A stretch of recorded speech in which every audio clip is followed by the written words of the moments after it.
Sveiciens mīļā čigānu tautā. Jā, tātad turpinot iesākto par Latvijas Romu sabiedrību Latvijā un ārzemēs, tad jāatgādina, ka Latvijas Romā, jeb Latvijas čigāns nozīmē krieviski runājoša kopiena, kurai vairāk Latgales pusē, un latviski runājoša kopiena, kur vairāk ir Kurzemē. Jā, tātad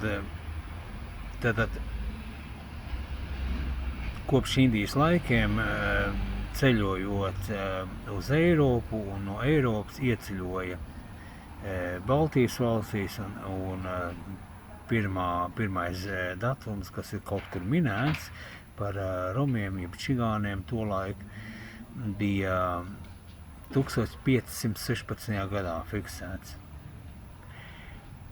Un paši Romi nav aktīvi bijuši tā kā izcēlušies ar kaut kādām pazīmēm līdz tam brīdim, kad tolaik 1918. gadā, kad tika dibināta Latvijas valsts, tad īpaši tika uzskaitīta mazākuma tautības sarakstā čigānu etniskā minoritāte, tātad Latvijas kultūras saimē. Bet īpaši izceļot čigānu kultūru, etnisko minoritāti un tās nacionālās raksturīgās īpašības un to sadzīvi, sadzīves apstākļus un dzīvesveidu un domāšanas īpatnības, tātad varētu sacīt,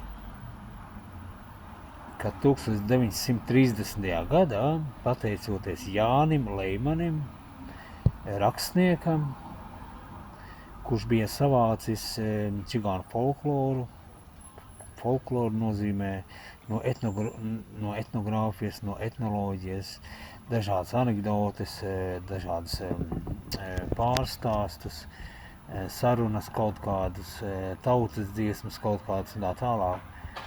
Un tātad čigānu kultūras dzīves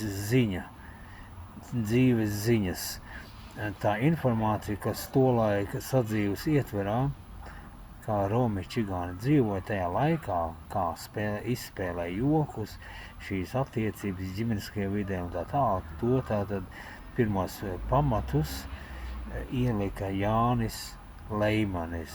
Un tādēļ viņš arī tiek definēts vai formulēts kā pirmais čiganologs, pirmais čigānu kultūras zinātnieks, ja viņš pētīja šos jautājumus. Tātad viņš deva mums informāciju, deva mums resursus, uzzīmēja caur savāktu materiālu, caur folkloru, to priekšstatu, kas ir nacionālās kultūras īpatnības, izlasot tautas dziesmas vai stāstus vai viņa dzejoļus, mēs saprotam, mēs iejūtamies tajā tēlā, tajā raksturā, mēs spējam uzburt to sadzīvu, to ikdienu.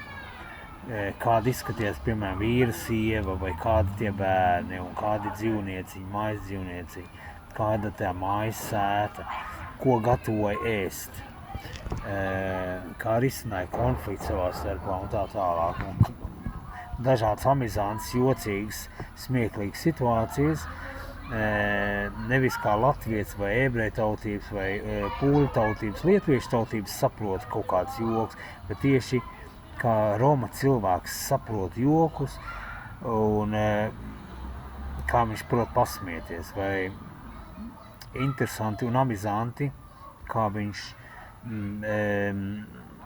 reaģē uz kaut kādām dažādām situācijām un kā viņš varbūt pārvar šīs situācijas, šīs te grūtības, caur joku, caur humorisku. Un tad arī Jānim Leimanim, rakstniekam, tātad pirmajam čiganologam, pamatnicējam,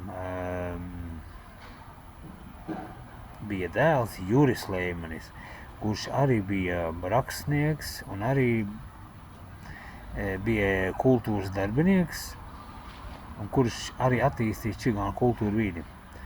Viņam arī ir jāpiedēvē šis čigānu kultūras zinātnes vai kulturoloģijas attīstība vai veicināšana.